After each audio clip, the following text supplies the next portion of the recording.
the bell. Bloomberg's comprehensive cross-platform coverage of the U.S. market close starts right now.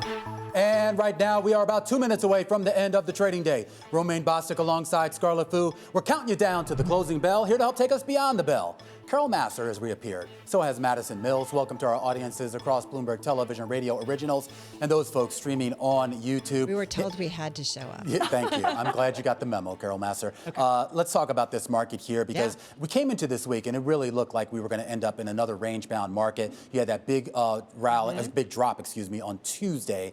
Then, of course, things really reversed yesterday, and that's extending today. Those gains are pretty much across the board here in U.S. equities. Yeah, look, last few minutes of trading, we're seeing some buying into the close, which is very interesting. Ahead of a weekend, ahead of a Fed meeting.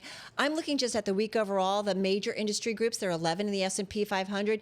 Communication services up 3.6%. Info technology up 2.4%. Those big tech names really pushing momentum this week, Maddie. Yeah, but we're still seeing some of those huge decliners. We've got First Republic, of course, the worst performing on the S&P today. For solar down as well. I'm going to be talking about those in a little bit here. But in general, I wonder if we're starting to head into that sell-off in May situation because it just feels like a kind of mad day, right, Scar? It does feel a little bit quiet compared to certainly the excitement of earlier this week when we first broke out of that range. Having said that, we have seen volume pick up. Yesterday, certainly, and today it's held up. You've got trading in, let's say, SPY, the ETF that tracks the S&P 500, about 14% above the 10-day average. So that's not nothing. Yeah, absolutely. And it's so funny. We focus so much on big tech, but I was looking through. You look at the big gainers on a weekly basis. There aren't a lot of tech companies in there with maybe the exception of Meta. And if you look on a month-to-date basis, most of the gains came completely from outside the tech world, mainly from healthcare, as well as some consumer stocks like Chipotle. The Dow Jones Industrial Average looks like it's going to close out the day higher by about 270 plus points here on the day. That amounts to about 0.8% here on the day, and that's going to be good enough here for both a weekly gain as well as a monthly gain of 2.5%. The S&P 500 ate up about 0.8% on the day and about 1.5% on the month. As far as the NASDAQ composite, it's going to log about a 0.7% gain on the day, and that's going to be just enough to erase all of its losses for the month of April. It's going to finish the month unchanged. The Russell 2000 trying to join in on the party, up 1% on the day, but it's going to finish the week and the month in the red. You know, I love you went into the specificity of the S&P 500. I know I gave the big industry groups for the week overall, but you're right. Chipotle is your top performer in the S&P 500 this week. It's up about 15%. Then Hasbro, Meta, Catalent, Charter Communications. So it was a lot more broader in terms of investors moving off of those earnings news and what they were buying this week, Scarlett. Yeah, and speaking of that broadness, you're seeing that reflected certainly in the sector performances for today. This is the S&P 500 by 24 industry groups, so it's a more fine look at the S&P. And you've got autos and components leading the way, up by better than 2%. Semiconductor companies, Intel, this is really embedded with Intel. And of course, communications and professional services up by 1.7%. On the downside, Amazon helping to drag the retailers lower, telecoms and utilities in the red. All right, so let's get to some of the individual gainers. We just mentioned Charter Communications, your top number 5 gainer in the S&P 500 for the week overall. It gained 7.6% today, about 7% yesterday. Top in the S&P and NASDAQ 100. The cable TV telecom company, I should say, reporting its first quarter results, first quarter EPS. It was a profit miss, but analysts weighing in on the results and seeing subscriber growth as muted, but noted the company's wireless business as a positive, and that brought some momentum in a big way into that name. Intel, Scarlet, and others, we were all breaking it down after the closing bell yesterday. It's a big one. It was top in the NASDAQ 100, a gain of about 4% in today's session, promising a recovery in the second half, predicting an improving profit margin. There was some disappointment in terms of its profit margin forecast, but as Romaine said earlier, maybe the worst is over. Maybe they're turning the corner. They've been struggling for some time. IMAX, check it out. This is a name, the theater chain. It's up about 50% year to date. Because of Super Mario? It's because of the quad squad we've got here buying those Barbie tickets. Okay, we're going. I love that. It's up another 4% in today's session. As I said, about 50% higher this year. Reported first quarter results that beat expectations. Analysts said highlights ongoing post-pandemic recovery. That's right. Everybody's going back to the theater. See, we do want to go back and pay $20 for popcorn. All right. Well, We do, especially as our little group here. But you guys, on the Amazon story, I know that we've talked about it all day, so just to repeat it really quickly, hopes the Amazon cloud would hold up. Microsoft and Google obviously doing well on the cloud story, and then that earnings call for Amazon changing the story there. Having said that, I do think about Amazon announcing that they're going to charge customers a fee for some of their returns, potentially trying to change things up for the consumer, right? That's not going to be good for me and you, Scarlett, moving forward. I'm already tabulating the cost there. I know it's going to be brutal. And then speaking of brutal, First Republic, as we've discussed, getting closer to FDIC receivership, down a little over 43% on the close here, supposedly coming up with a rescue plan. Interestingly, one of my sources sent me this story today. Traders snapping up more than $7,050 call options expiring May 19th for 5 cents each this morning. So still some people out there being bullish on FRC, having some massive rally.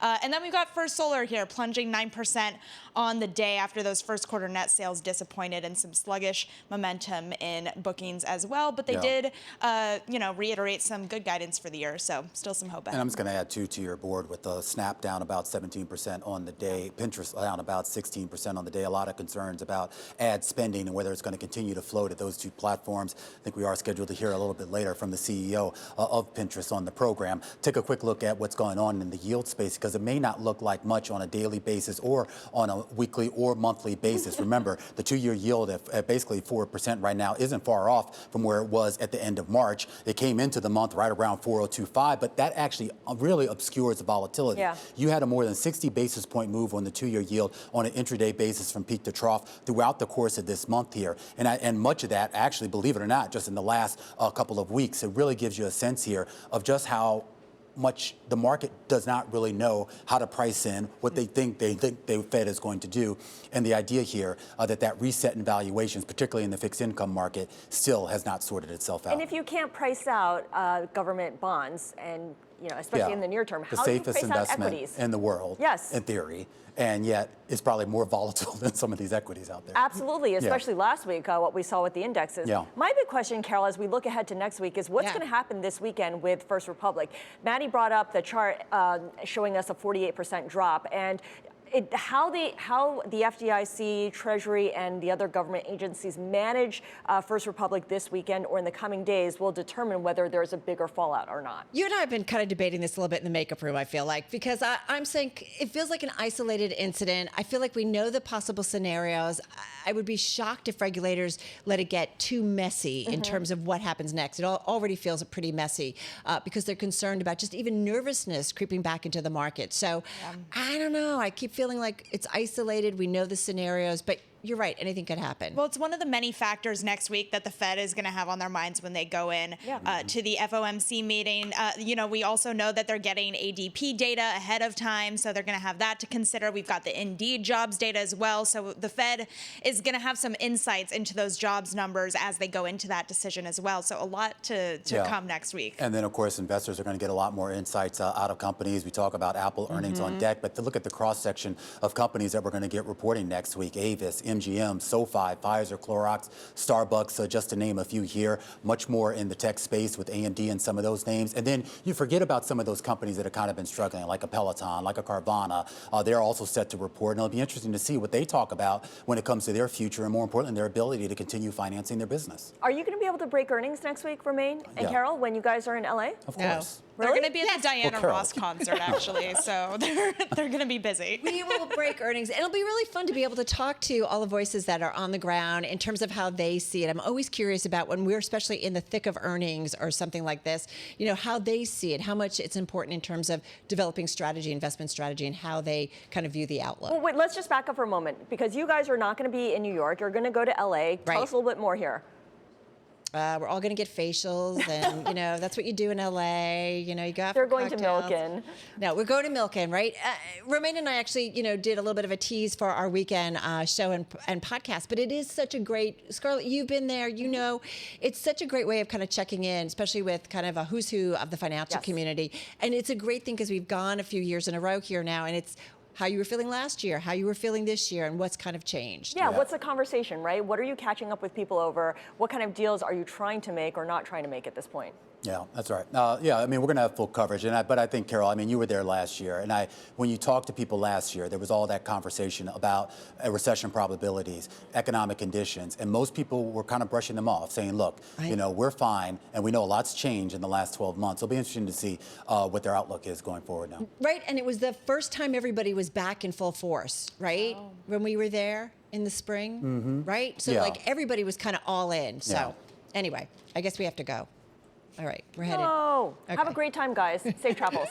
All right, it's been quite a full week. Looking forward to next week and chatting with you guys from afar. All right, that's a wrap. Our cross-platform coverage, radio, TV, YouTube, and Bloomberg Originals. Catch us on Monday, same time, same place.